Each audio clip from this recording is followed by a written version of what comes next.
Okay, bibilisan ko lang po ito kasi may mga nagtutugtugan po kanina sa kapitbahay. Medyo nagpahinga po sila. Siguro napagod ang mga tenga. Okay. So, quick vlog. Ano po ba dapat ang itawag kay Jesus?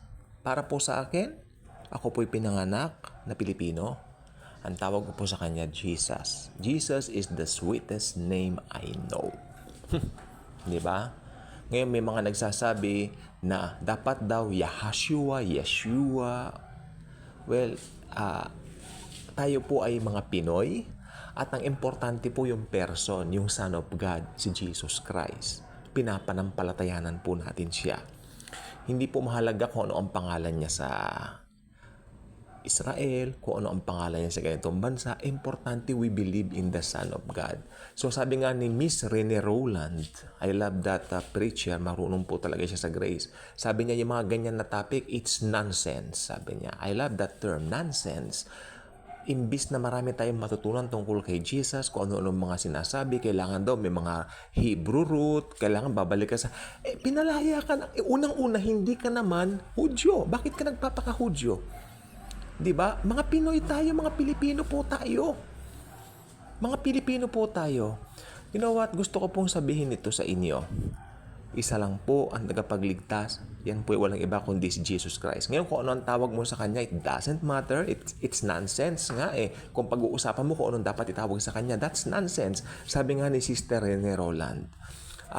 Dahil ang pinaka-importante, kilala natin ang Savior, the Lord Jesus Christ. At para po sa akin, ang dapat na, wala pong dapat. Basta ako ang tawag ko po sa Kanya ever since I was a kid. Nagkaisip ako, Jesus. Minsan ginagamit ko Jesus, pero more on Jesus sapagkat my mom and dad taught me about Jesus, the name Jesus. Hindi naman po Yeshua, Yahashua, Yehoshua, Yehoshua, whatever you wish to call Him, I don't care.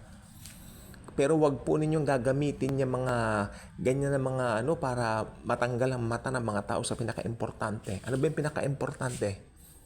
Maligtas ang tao. Ituro natin ang Bible. Once I was in Singapore, may seminar po akong dinaluhan kami. Nagulat ako. Ako'y natakot. Parang nakakatakot nga po yung itsura. Parang ano to ako? May isang seminar. Actually, it's not a grace seminar. It's all about dreams. Your dreams will come true like that. Christian church din po siya. Not to mention the organization. Pero definitely, hindi po grace ang turo. May naimbitahan silang isang, sabi nila, Amerikano raw yun. He is an American. So ini-expect namin, Amerikano, we're waiting for him. Dumating, na alam niyo yung parang suot ng mga Hudyo nung unang panahon, ganoon. Ako hindi ko alam ang tawag sa mga suot ng mga Hudyo yan eh. Yung parang may mga pinupulupot pa sila sa kung ano mga seremonyas na hindi naman na po importante, no? Na nilalagay-lagay sa katawan. Tapos meron siya yung parang hinihipan na trumpet. Nagulat kaming lahat. Ayan po siya. Oh my, ako. Kaya sabi ko, alam po ninyo, sabi nga ni Pablo, malaya na kayo. Huwag na kayong paaliping muli sa Jewish law. Unang-una, hindi po tayo Hudyo. Mga hentil po tayo. Kaya ang tawag kay Jesus dito sa Pinas, Jesus. Diba? Sa German yata, Isus. Iba. Pero maganda rin yun. Kahit anong tawag, iba-ibang lahi eh. Si Jesus Christ, hindi lang po sa isang bansa. Si Jesus Christ para sa lahat ng tao sa buong mundo. Sabi ko, I won't make this long.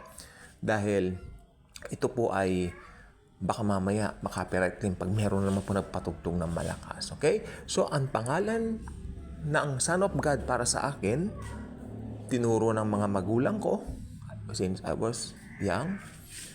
Tinuro ng mga lolo't lola ko, Jesus.